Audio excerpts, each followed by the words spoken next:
Good afternoon. Thank you very much for joining us for our guide to non-resident tax compliance in the US.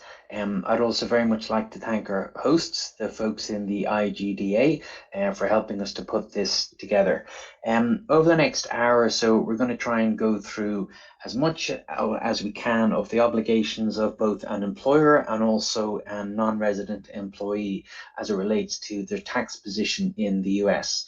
I'm also joined by my colleague Kevin Nardone and also Laura McHugh, who will be helping out in the background with some of the chat and the questions. I suppose as we go through this, we're conscious that there might be a broad audience for this session. So if you do have a second or two, I wouldn't mind you going into the chat and just telling me, first of all, if you are an employer that employs non-residents, whether those folks are O's or L's or H1Bs or F visas or J's. If that's your circumstance, please let us know. Or if you are a non-resident yourself, maybe you're the O visa holder, the H1B visa holder, the L, the F, the J. If you can let us know, it just means that if I know a bit more about the audience, I'll be able to go into maybe both sides of the situation on some of the slides as we come through to those. So if you can take a minute to maybe let me know kind of who you are and what your interest is, and then Kevin and Laura can give us a quick summary of that. But I suppose maybe as you're doing that, I can probably kick off some of the housekeeping. So I'd say we're good to start the main presentation there.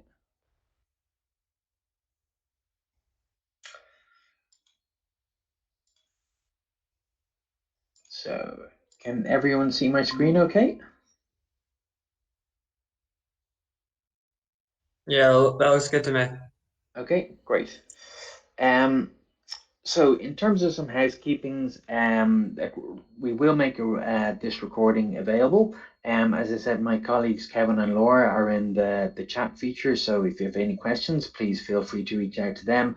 And we'd also love to hear your feedback on the session. Is there areas that you'd like us to go into in more detail, or is there anything that we could maybe speed up a little bit? So as always, feedback is going to be greatly appreciated. I suppose, unfortunately, because I'm talking about tax, I always have to start off with a disclaimer. And what we would say, both in the individual and the company side, is tax is almost like your DNA. Unfortunately, we've seen too many situations where two folks, maybe they're doing the same job, maybe they're on the same non-resident visa, but because of something slightly different in their background, they could be treated completely different from a tax perspective. So I suppose what we're going to try and do is translate some of the IRS legal language into something that a regular human being can understand. But in doing that and trying to give general situations, please ensure that when you're thinking about a situation, either for yourself or for one of your employees, that it's important to go through each of their unique details and profile information, because there could be some little kink in their background, which means that two individuals that you might think would be taxed identically will actually be taxed slightly differently. So in terms of an overview, we're going to go through some of the general non-resident tax compliance principles, and mainly around residency, income type, and then treaty eligibility. Then we will look at it from the employer side in terms of how you onboard non-residents, the type of forms that you need to receive from your non-residents, and if you're a non-resident yourself, the type of forms that you'll be providing to your employer. And then I'll go through some specific examples of case studies that we've made up that hopefully might resonate with some of you. And in terms of looking at their individual backgrounds, what might trigger them as residents, what might trigger treaty eligibility, and how much they actually get taxed on. I'll also give you a little bit of information about the upcoming tax filing season. Kevin will tune in later on about some of the visa advisory letters that the IGDA can assist you with, and then we'll try and leave a little bit of time for Q&A at the end. So I suppose without further ado, I'll get straight into it. The first thing that we need to do, both on the employer and the individual side, is actually figure out who is a resident for tax purposes and who is a non-resident. And the IRS have a thing called the substantial presence test. which essentially says that if you spend a substantial amount of time in the US, they will classify you as a resident for tax purposes. And a substantial amount of time by the IRS means 183 days. Now, there are some exemptions to that. So, for instance, if somebody is here studying in the US, there's a high likelihood that they will be exempt from the substantial presence test, meaning that they can spend a lot of days in the US without actually being classified as a resident. But if you're on the O, the L, the P, the H-1B, and a number of other visas, you don't get any days exempt. So the IRS will start clocking your days as soon as you land in the US. And again, if you hit more than 183 days in that calendar year, or a combination of that calendar year plus the 2 previous years, then you will actually be classified as a resident for tax purposes. Again, we'll go through a couple of specific examples a little bit later on, but I suppose a quick general rule, and that's where I'll use the word general, is that if you arrived in the US, or if your employees arrived and started working sometime after July, or July, August time, it might be highly likely that in their first year in the US, they're actually going to be a non-resident for tax purposes. Even if they might end up spending 3, 4, 5 years, it could be that their very first year is as a non-resident for tax purposes. As I mentioned, there are some exemptions. For instance, J1 summer work and travel, or J1 interns, will get a 2-year period out of a 6-year time frame where they're allowed exempt those days. So we would sometimes see J interns that might be able to spend 2 years working in the US, but are considered non-residents for that 2-year period. But again, most times are H1Bs, the Os and the Ps. If they arrive in the first 6 months of the year and spend most of the year in the US, they'll actually be classified as residents for tax purposes. There can be a lot of benefits to being classified as a non-resident, both for the employer and also for the employee, specifically in relation to eligibility for a tax treaty between the US and the home country. And again, I'll go through some of that shortly. Then, if we've figured out where somebody is a tax resident, we then need to understand, well, what type of income are they receiving? And the IRS will I suppose, break this down into a number of different income categories. Mostly what we would see as an employer or as an employee. And when we think of income, we just think of the wages that would land in our account every 2 weeks or perhaps every month. But the IRS have a much broader definition. So again, the most common one is going to be employment. And for us on our H visas or O's or L's, it's either going to be a permanent contract, which again is regular employment, like myself and Kevin and Laura are on. And from a technical point of view, the IRS would classify that as dependent services. So you're being paid depending on the services that you provide to your employer. The other type of employment that we would see common with the H, O's, P's, etc., L's, is you might be employed as a consultant, or you could be on a temporary contract. And again, from an IRS point of view, this is classified as independent services. So that's what we would see for most of the folks on H, O's, P's, L's, etc. But when it comes to the IRS, they have a broad definition of income, and they will look at other things. So, for instance, if you are here in the US and you're renting out your apartment for more than 14 days on Airbnb, they will classify that as rental income, and they will look to get their tax dollars on that. If you've got your Robinhood or your eToro account and you've been trading shares or making gains on your trades, then the IRS will classify that as income. If you've got if you've been receiving dividends, or if you've got an investment account that is paying you some sort of annuities, again, the IRS will look at that as income and look to get their tax dollars on that. The other ones that are a little bit more unusual might be, if you're down in Atlantic City or Vegas and you have a good day at the casino and you win some money, that is going to have tax implications. We've seen people that are participating in focus groups or maybe even giving blood. Those folks are exposing themselves to tax situations where they need to pay tax on what they've been paid for participation in that focus group.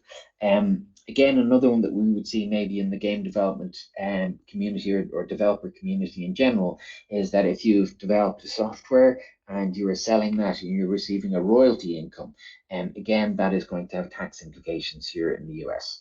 So I suppose it's not just regular employment that will create a tax situation. The IRS have a much broader definition, and we need to make sure that we include all of that when it comes to understanding a tax position, understanding how we're taxing people initially, and then from the individual side to understand how many what taxes need to be reported, and ideally what the refund situation might be at the end of the year.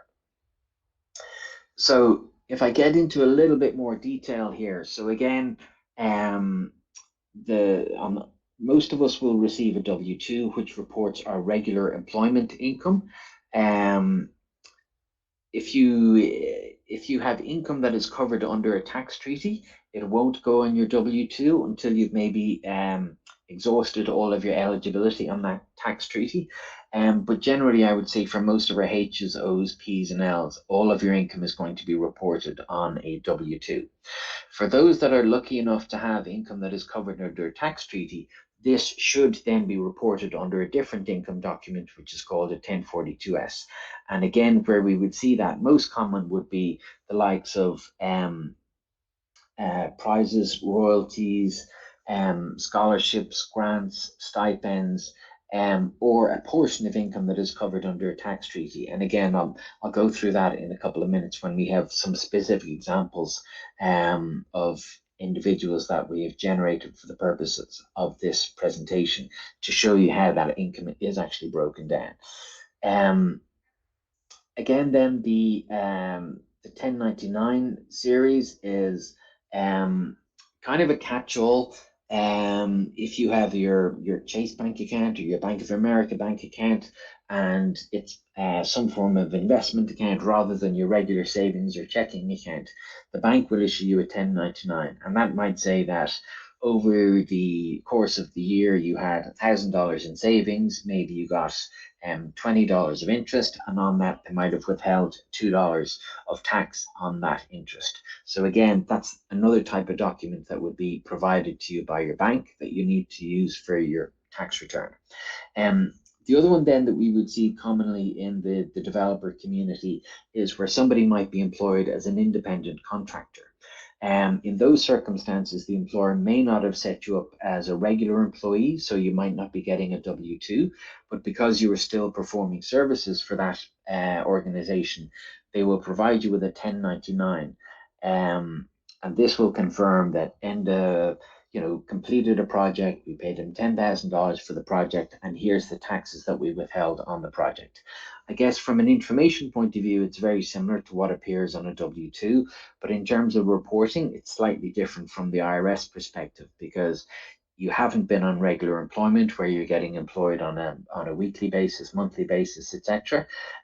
This is more of a fixed term contract, and the employer has recognized that, and they haven't set you up on the regular employee payroll schedule. So you will then be paid, or your income will then be reported on a 1099 document. Then if we've established residency and if we've now defined what type of income somebody is receiving, we can then figure out, well, is there a tax treaty that might be eligible for this type of income? The good news is that the IRS have tax treaties with 66 other countries. And I suppose the justification for those is they're trying to say that we're promoting global trade, promoting exchange of ideas. And if somebody is coming to the US to perform certain services that are covered under the treaty, we will say that there could be a certain amount of your income is exempt under that treaty. Or, we've also got some treaties that will say all of your income is going to be exempt.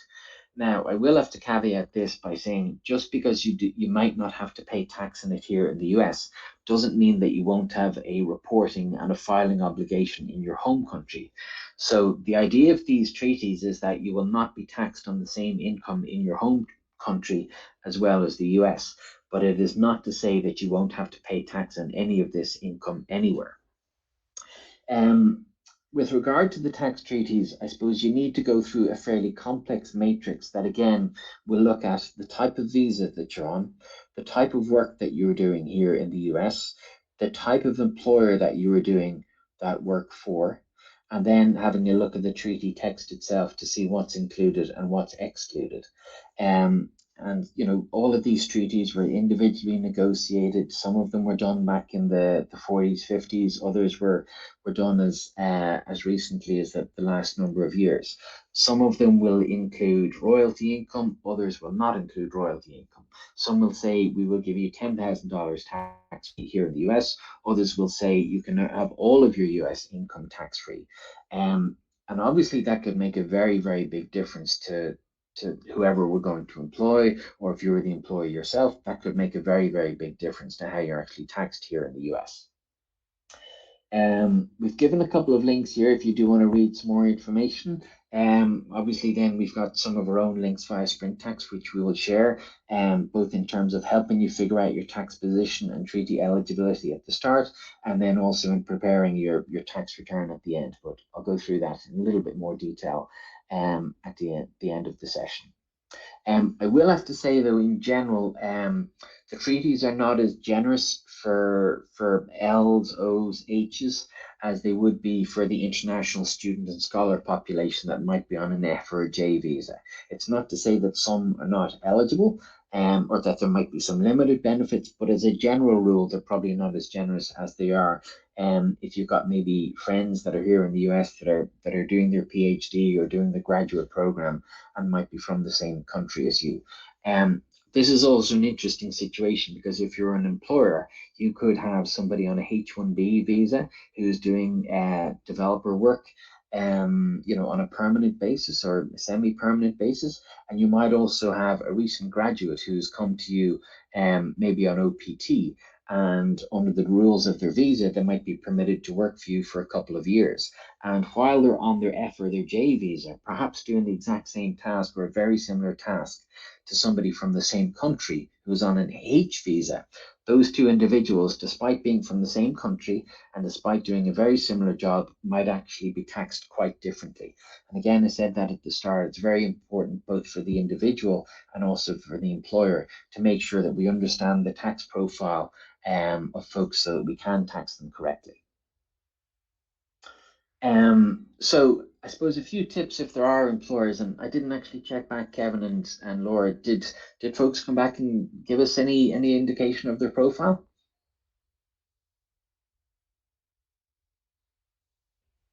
Not a lot of feedback so far. Okay, great. So if you are the US employer, the next couple of screens might be helpful for you. So, there's probably a standard HR briefing. Unfortunately, with COVID, maybe a lot of this is done online or via Zoom. And I suppose we would recommend that as early as possible you identify who's going to be a resident and non-resident for tax purposes. And what we would see in the large organizations is they might have a continuous program where they try and bring in H-1B talent or O talent or L talent on an ongoing basis. So you guys probably have this situation, running like a pretty smooth machine. We would also deal with companies that might have an in-house legal department who again manage the visa compliance on an ongoing basis. And as soon as a visa is approved, they will then forward that individual's details to HR and payroll so that HR and payroll know from the very start that this person is not a US resident or not a US citizen and may need to be treated differently from a tax perspective. And I suppose it's at that stage when it goes to HR or payroll that we need to make sure that the non-residents are actually completing their documentation correctly and understanding that the documentation for our non-residents is going to be slightly different to what it is for the rest of our US payroll. The good news is everyone will need to do a W-4, so that is going to be a common form across both groups. But for the non-residents, instead of doing a W-9, they will do a W-8 Ben, and then where there's treaty implications, they will fill out the form 8233. Some employers that we work with will actually leave their non-residents on a slightly separate system because they know they have to tax them correctly. Others, unfortunately, that maybe come to us a little bit late, have said, I had some non-residents, I didn't realize that they were non-residents, and I ended up putting them through my resident payroll. So again, maybe in a few slides, we'll actually go through some of the implications there, both for the individual and also for the employer, and maybe some tips to avoid that. So I suppose once your legal office or your HR visa team have told you that there's some non-residents on their way, our first recommendation is, almost as soon as they have boots on the ground here in the US, is to get them set up with their social security number. You know, apologies if you've all been through this, but as the employer, you know, it's difficult to tax them correctly until you actually have their social. Certainly, you won't be able to do any IRS reporting. We found that it can take anywhere from 3 to 4 weeks, but to actually receive the social security card. But what we've also found is that if somebody applies, they can probably find out their number through a phone call, maybe within 10 to 12 days. So again, one of the very first things we would say to the employee, once they've boots on the ground, is go off and get your social security. And also, you know, we would say as to the employers, as part of the onboarding process, make sure that as soon as you know somebody has landed in the US, you're encouraging them and maybe supporting them to go out and get the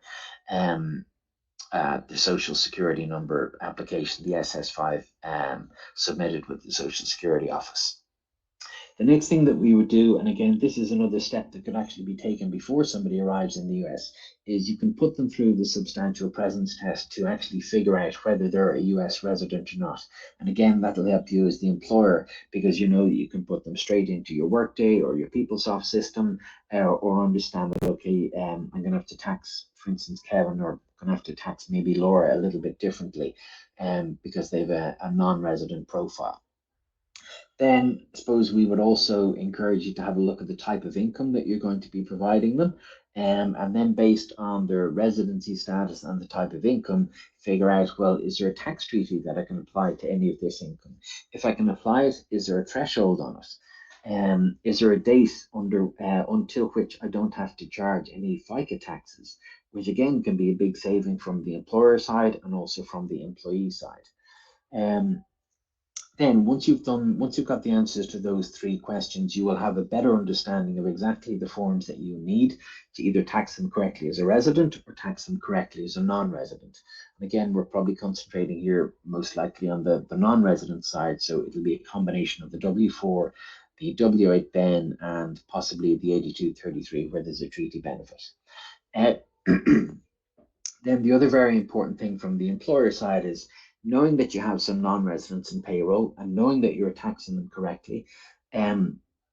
They probably won't get the exact same end of year reporting documents as the rest of your US resident population.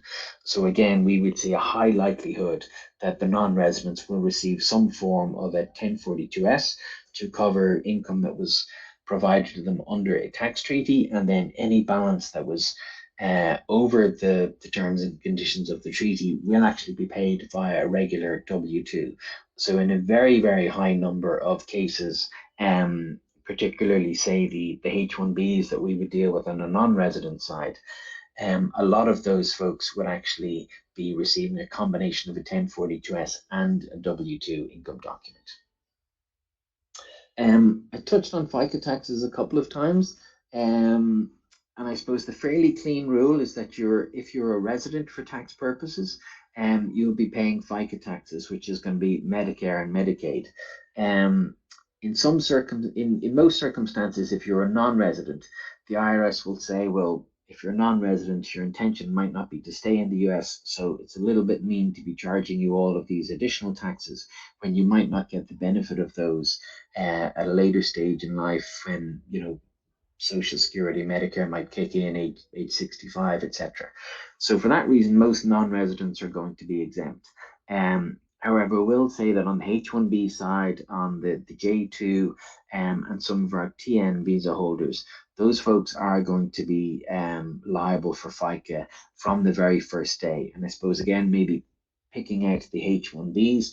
The idea is that you guys are, the intention is to stay in the US for a little bit longer than perhaps it might be on some sort of a student or a scholar or an educational visa. So for that reason, you guys are being charged FICA taxes. But as I said, some of those visas aren't, and that can be a big saving both to the individual employee and also to the employer, who doesn't have to withhold and pay those taxes to the government. It's also very common for us at the end of the year, when somebody is filing their tax return, that they will also file a claim to receive back the FICA taxes that were withheld in error. So again, if you're an employee and if you've been in non-resident status, for instance, in 2020, but your employer had decided to treat you, I guess, incorrectly as a resident for tax purposes, they would have withheld FICA taxes. You can go back to that employer now, and politely say, sorry, you made a mistake. I'm a non-resident. You shouldn't have withheld FICA taxes, and ask them to refund them. They certainly can. As to whether or not they actually will is probably going to be a slightly different matter. But if the employer won't facilitate the refund for you or the return of those funds, then you're most certainly able to go directly to the IRS. And that's a combination of the Form 843 and the Form 8316, I think. But we've probably maybe get 5 or 6% of customers every year have been charged FICA in error, and we would help them get those back. Those FICA refunds is probably an average of $800 each. So again, with all of these things, very, very important that you figure out your residency and make sure that you're taxed correctly at the start, so that you get the benefit of that $800, in your weekly paychecks. But certainly, if you've been taxed incorrectly, there is an opportunity to claim it back at the end of the year. I've touched on this a little bit already. So again, there's positive cash flow implications both from the company side and also from the employee side. And you're also ensuring that you're reporting accurately to the IRS. It's not the case that you will all of a sudden have to send additional funds to the IRS because maybe you were, as an employer, under withholding, or as an employee maybe having taxes under withheld. We've also seen some companies that have been able to use this as maybe leverage to try and attract talent by saying, we understand you're a non-resident. We will actually give you the benefit of the treaty. We will go through the trouble of identifying your residency, your treaty eligibility, and we know that by giving you the treaty, you'll actually be able to receive a lot more dollars into your pocket at the end of each paycheck. So without the company having to pay the individual anymore, they know that the individual will actually get more money into their pocket. So again, that can be used as an incentive to try and attract the right talent. I suppose the other thing taxing people correctly will do is just making sure that ideally they're closer to a zero tax balance or to a refund situation at the end of the year, and there'll be a little less anxiety that they're going to be taxed incorrectly and might face a tax bill. Now, probably going to catch my breath for a second here, but the next 3 slides, there's a little bit of heavy going in them because we've actually identified a couple of situations that we thought might be common for some of you folks, either as individuals or possibly as employers. And reading some of the text here reminds me of some of the IRS exams where they will change one figure or maybe one number, and will have a very significant knock-on implication for how somebody is going to be taxed or what their tax scenario could be. So the situation we provided here is David arrived from France and started his job on an O visa. If you're on a H-1B, you can actually fall into pretty much the exact same circumstances here as David. The terms and conditions for David from France would be the same, whether he's on an O visa or a H-1B. We know that this was his first visit to the US.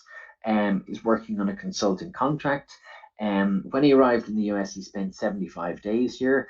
And then, unfortunately, as a result of COVID, he had to leave the US early. But he continued to perform the same services from back home in France.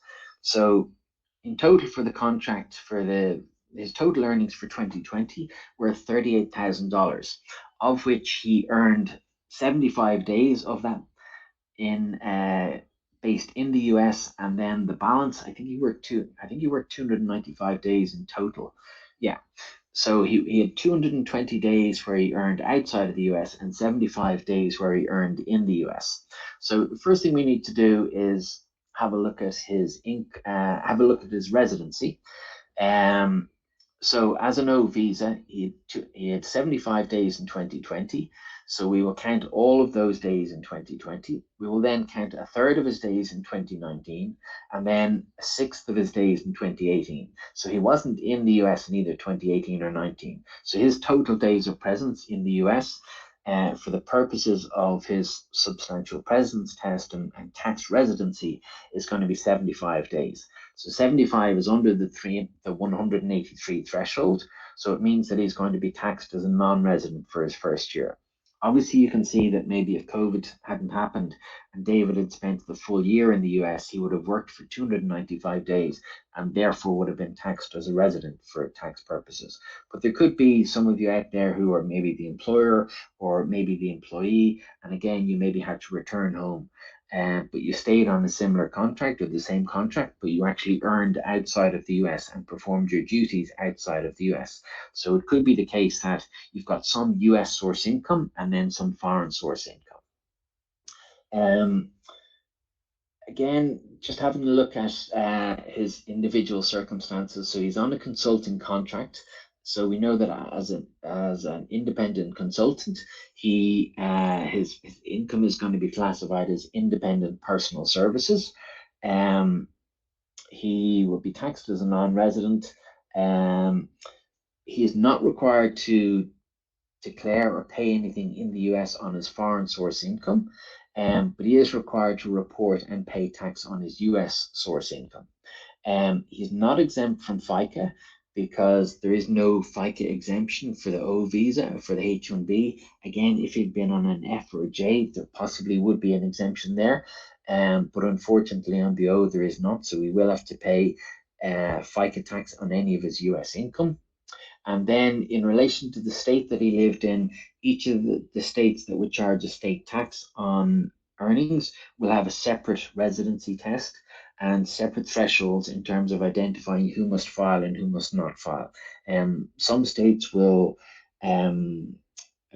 charge you tax on literally the very first dollar that you earn. Others will say, well, you don't need to pay tax until you've maybe earned more than $11,000 or $12,000. So that's going to be very specific to every single state. So again, we established that he is in fact a non-resident. Then we need to look at any tax treaty that he might be eligible for. And under the French tax treaty, Article 14 would talk about independent personal services. And good news for David is that this particular treaty will exempt all of his income from the US tax net. So any of the income that he earned in the US is actually going to be tax-free. Now, again, that doesn't mean that he won't have to pay tax in it anywhere. Strictly speaking, he's got some US source income, he's got some foreign source income, and he will need to report, he should be reporting all of that to the French tax authorities. But the good news is there shouldn't be any US tax withheld. Again, the situation where we know that he worked 75 days in the US, and the balance of 220 from back home in France, we know that he had foreign income of $28,000, and that he had US source income of about 9,600. As the employer, even though we didn't have to withhold tax on it, we still need to report correctly to the IRS that we did pay David, but under the French tax treaty, we were not required to withhold any taxes. And the document that we do that reporting on as an employer is called the 1042S. And again, companies we work with would have multiple people on F, J, H, L, etc. And any of their US income that is subject to tax, but that might be covered under a treaty, is reported on the 1042S. That's what the individual receives, and then as a company, I need to submit a 1042 to the IRS that would say this is the total income that I paid to all of my treaty eligible employees, and this is maybe the total amount of tax that was or was not withheld on all of those. Again, then, based on David's personal circumstances, and because his income is treaty eligible, he needs to fill out the Form 8233, and then at the end of the tax year, he will need to fill out a Form 1040 NR, which is the non-resident version that you will hear all of your US friends talking about. Your US buddies will have to do the Form 1040, but as a non-resident, it's simply the 1040 NR. Now, the next one that I'm going to run through is our friend Stefan Muller, who started his job as a QA game tester. He was on a H-1B. It was his first visit, and his total days of presence in the US was 257. So in this circumstance, Stefan thankfully did not have to return home due to COVID. He had spent 30 days in the US on a previous visit in 2018. It was a B2 visa, which is business or personal. And thankfully, he already had a social security, which must have been from a number of years back. So from a tax position, well, sorry, I'll start off again with residency. So we look at the substantial presence test. So we're looking at the 30 days that he spent in 2018, and we will count 1/6 of those. So he had 5 days that will count there.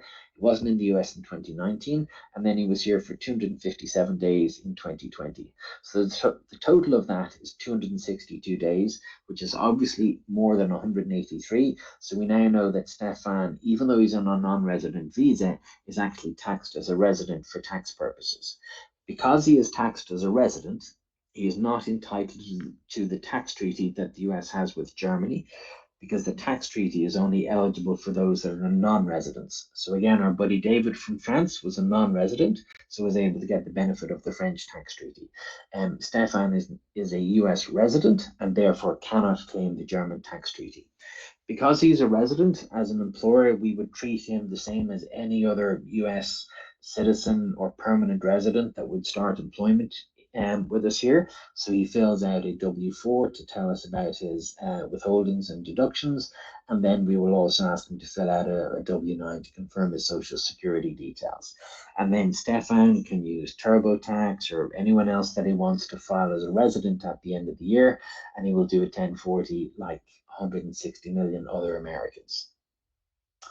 The next situation that we're going to go through is maybe a little bit more of a hybrid. So Tori arrived from Canada and started her role as a game programmer, a H-1B, in 2019. This was the first visit on the H-1B. He spent 220 days in 2019, and again left in early 2020 and spent 75 days in the US, and then returned to Canada, but did continue to do the same job from Canada. So somewhat similar to our friend David from France, but had actually spent a little bit more time in 2019. So again, the first thing that we will do is have a look at the residency situation. So 75 days in total in 2020, so all of those will count. They spent 220 days in the US in 2019, so we will count a third of those days, and then there was no presence in 2018. So in total, Tori has spent 149 days according to the substantial presence test. That is still underneath the 183.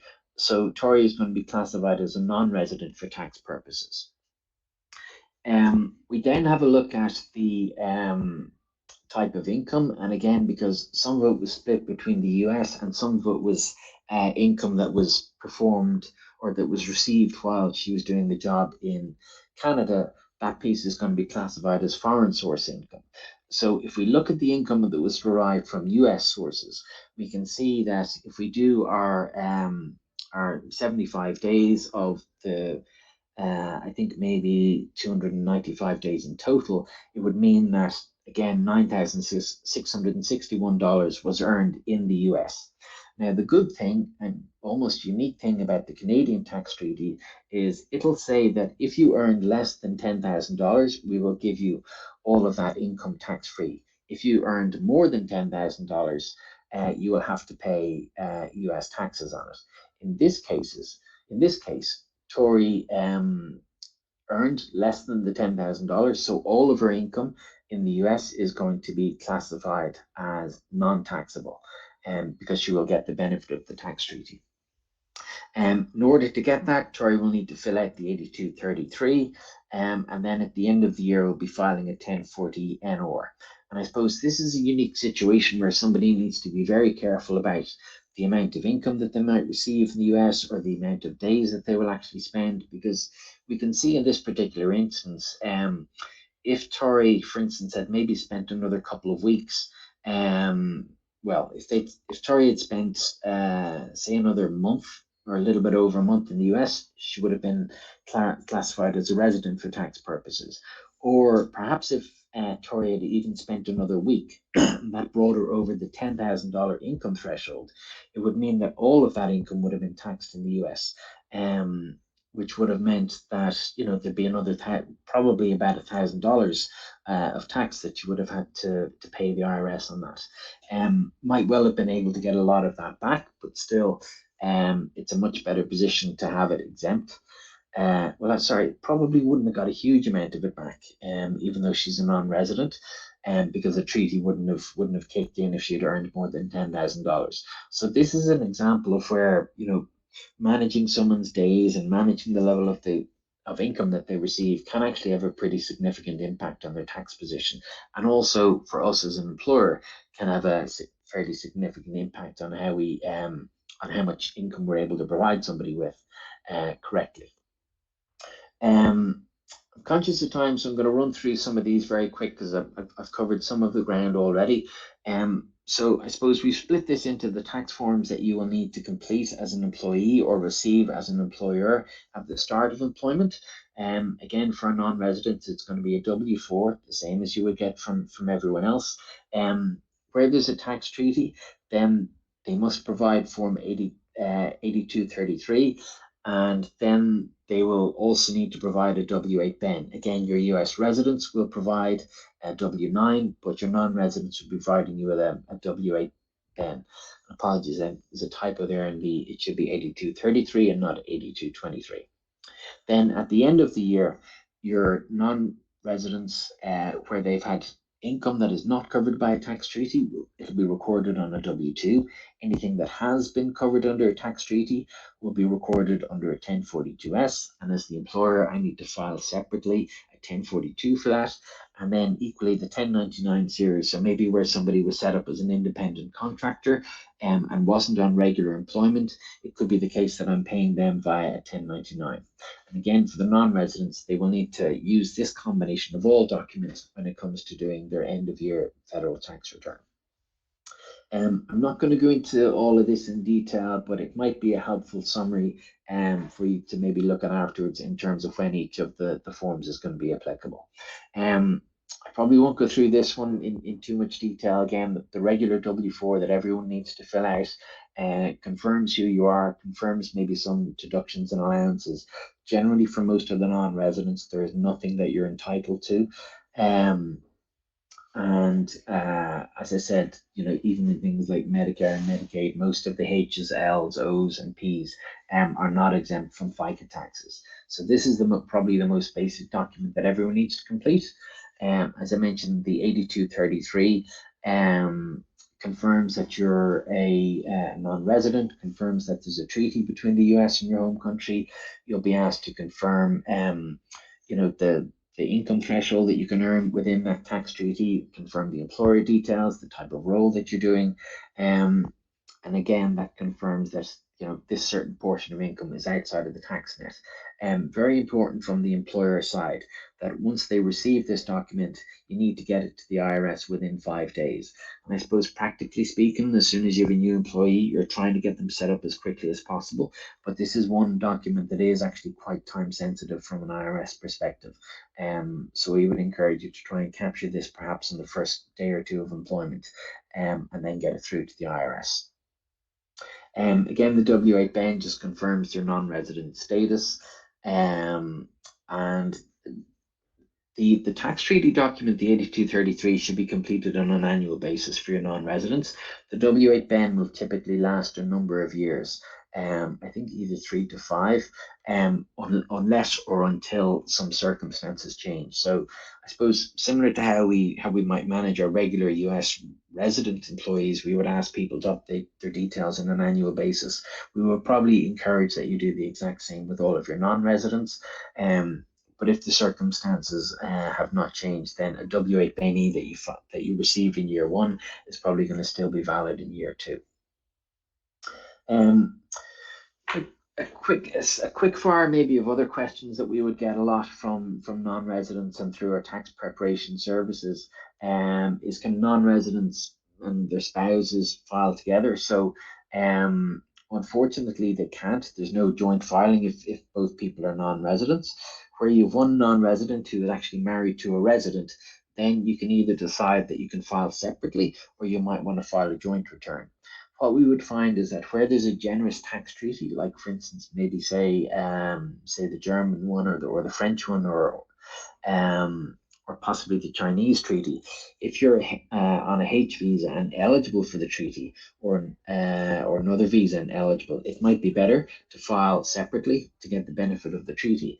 But if, for instance, the spouse does not work, and you can maybe claim them as a dependent, then you can add some of their allowances and deductions to the joint return, and that might give you as a couple a more favorable tax position. So what we would say is, if you're in that situation where one spouse is resident, the other is non-resident, it's probably worth doing a dummy tax return in both situations to see which one will put more dollars in your joint bank account at the end of the process. Another comment here is, if you're a non-resident, please do not use TurboTax. TurboTax are an awesome company. They're actually we're the official non-resident partners of TurboTax. They will say themselves that they cannot assist residents, and even within their very first questions, it says, "What if I'm not a US citizen?"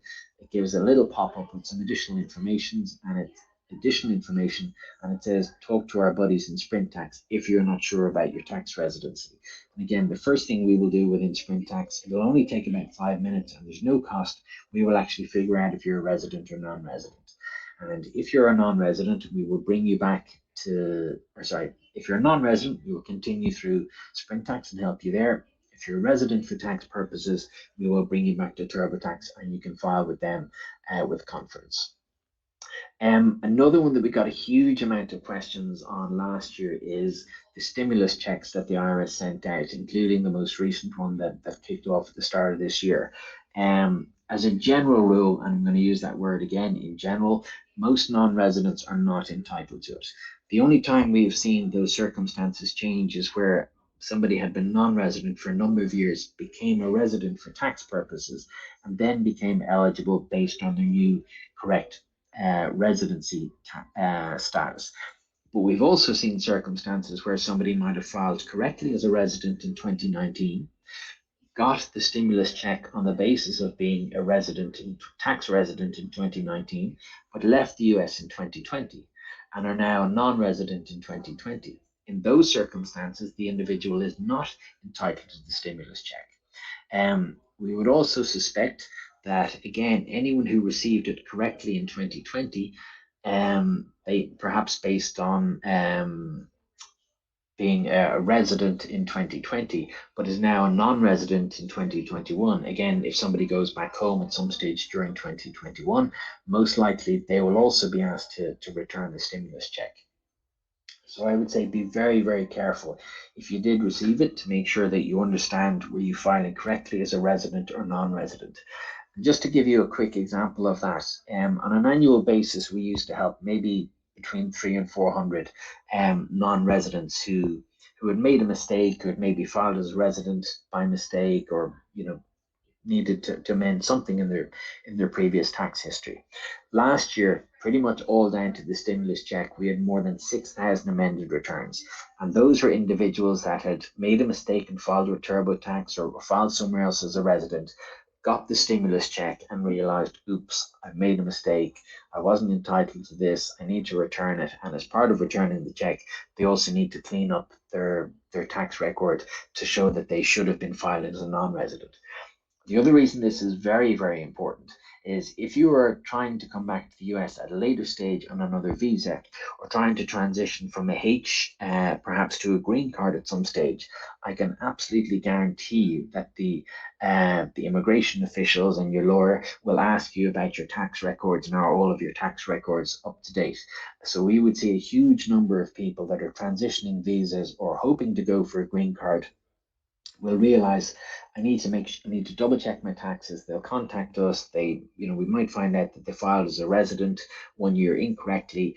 Again, filing as a resident incorrectly typically means that someone will get deductions or allowances that they're not entitled to, and all of that needs to be cleaned up and amended before you can actually proceed and do your tax return. Again, it's a pretty simple process through SpringTax. We've set it up that we can help folks. So if you are in those circumstances, feel free to reach out to us online. Every year we probably help more than 220, 230,000 non-residents. We can work with all visa types. We will help you through the substantial presence test. We've got all of the tax treaties and tables built in. And the good news is we can also now e-file your federal tax return, meaning that you should be able to get it back within, the IRS are saying, anywhere from 3 to 4 weeks. And if you were a non-resident last year, you may have waited up to 6 months. So this is a major breakthrough. And we'll also be able to help you with any state tax returns or possibly any FICA returns that you might need. And we've also got 24/7 live chat assistance. So I would say if you're not sure of your residency status, please log on to springtax.com. It'll only take about 5 minutes and there's no cost, and we'll be able to help you figure that piece out. We've also got a system called SpringTax TDS, which will help you figure out, again, your residency. And then if you are a non-resident, we'll help you prepare the 8233 to get your treaty eligibility, your W8 Ben, your W4, and the other documents that your employer will need in order to tax you correctly at the start. I'm going to hand over quickly to Kevin to just talk a little bit about the advisory letters and the support that the IGDA can give you. Thanks, Enda. Just move along to the next slide there. So the visa advisory letter is an important step in the visa petition process. And what it does is it provides a third-party confirmation of extraordinary ability, right? So, what you're doing behind the computer and development, it's someone vouching for that, an organization. And the IGDA actually provides advisory letters, O1, H1, and EB1 for members and non-members of the organization. And they're also recognized by the U.S. government as an official group for providing the I-29O and P consultation letters. If you do want to go down that route, which is definitely a good way to do it if you're trying to get that visa petition done, make sure you provide a pre-drafted letter, and only electronic copies are accepted. I know I'm sure everyone's really eager to hand write up their applications there, but we do want to make sure we're keeping a nice digital footprint of it all. And I'll flick it back to you, Enda. Okay, so I suppose key takeaways as we try and wrap up, it's most important that you figure out your residency from tax perspective, both as the employee and also as the employer. And then also figure out what type of income you're receiving, and based on the combination of residency and the income type, we figure out whether you're actually entitled to a tax treaty or not. That will then determine how you get taxed on a daily basis, a weekly basis, a monthly basis, and also for the employer, what needs to be withheld. Again, we would work with some very small employers and some very, very big significant employers. as the employer, you need to figure out a process and part of the onboarding that will work for the level of organization. As I said, sometimes you might have in-house legal counsel that are doing some of this work for you. Other times you might have somebody who's doing it as a passion project. But I suppose, again, we would strongly encourage you to have some sort of a system in place to figure out residency and treaty eligibility for your non-residents. Also very important from the compliance side that where you do have non-residents, you're taxing them correctly and reporting that correctly to the IRS. And we've definitely seen a lot of cases where in an IRS audit, the employer has been told, well, you should have been identifying these people and you should not have been over withholding tax. And then in other circumstances where maybe things hadn't been as tight as they should, the IRS had found that organizations were underreporting based on some of their non-residents. So again, very, very important that you have a structure in place and a process that will work for your organizations. I would also say, please, please, please make sure that you treat your non-residents differently. It can have a significant financial impact for them, but can also have a positive financial impact for your company as well. Um, close to our designated finishing time, so I suppose I did want to leave maybe time for a couple of questions. But also very quickly, if anyone is a non-resident and does need assistance with their tax, please go to sprinttax.com, and if you take a screenshot of this, or we'll send it out afterwards, and we do have a code that will provide you with a small discount on your federal tax return. Also through sprinttax.com, you can get access to our TDS system. So if you're viewing this and you're thinking of coming to the US at a later stage this year to start employment, the TDS system will actually help you get all of your pre-employment tax documents up running correctly so that you can get taxed correctly on your very first dollars here in the US. Probably time for a couple of questions, Kevin or Laura, if anything has come through. Yeah, I have one here. What's the difference between Form W-2 and 1042-S? Um, W-2 is what most of us will receive if we've been on regular employment, whether you're a resident or non-resident. If you received a W-2, it means that some of your regular employment, or sorry, I beg your pardon.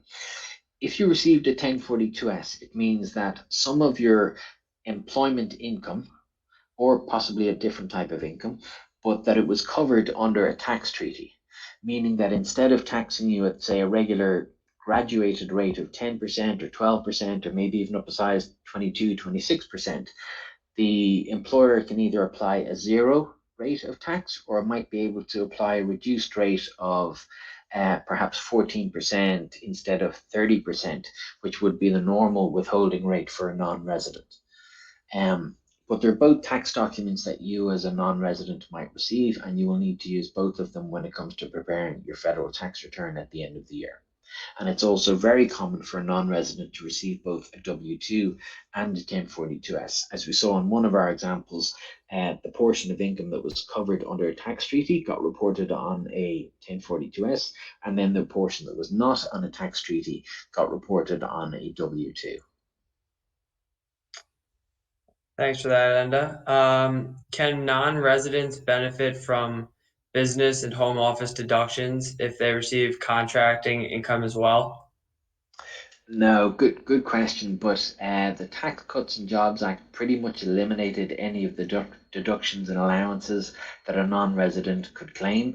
It also eliminated the I think it was the personal exemption of maybe $4,000 of income. Um, so yeah, it took away a lot of the benefits that non-residents used to be able to claim. There are still some charity deductions. There's a couple of other smaller ones. But again, as you go through a system like Sprint Tax, we will ask you certain profile questions to figure out, if you did a certain type of independent income. There might be a couple of things that you can claim, and we will go through that on the questionnaire with you. But some of those claims might be offset against I think there's certain thresholds above which you need to earn before those offsets can kick in. But again, as you go through Sprint Tax, we can figure that out for you. Okay, and last question here. Does an HR department figure out residency? I suppose being my recommendation is probably to use a system like Spring Tax. The main way you figure it out is actually going through the IRS substantial presence test. And what we've seen from companies that we work with is sometimes there was somebody again who was maybe doing this as a passion project, and they would sit down with the new employee and they would ask the employee to write out every single time they've been to the US, every single visa, and then the HR person would figure out, okay, this visa counts towards substantial presence test, this one doesn't, this is the total number of days this year, this is the total the year after, this is the total in the tax year, and they will do a manual calculation of the substantial presence test. But I suppose more and more companies are looking at online solutions, and we would probably recommend that you push a little bit of that work back on the employee. So, for instance, we'd have folks that are on our system that when they know they've got a new employee starting, they will send them a link to our Sprint Tax TDS.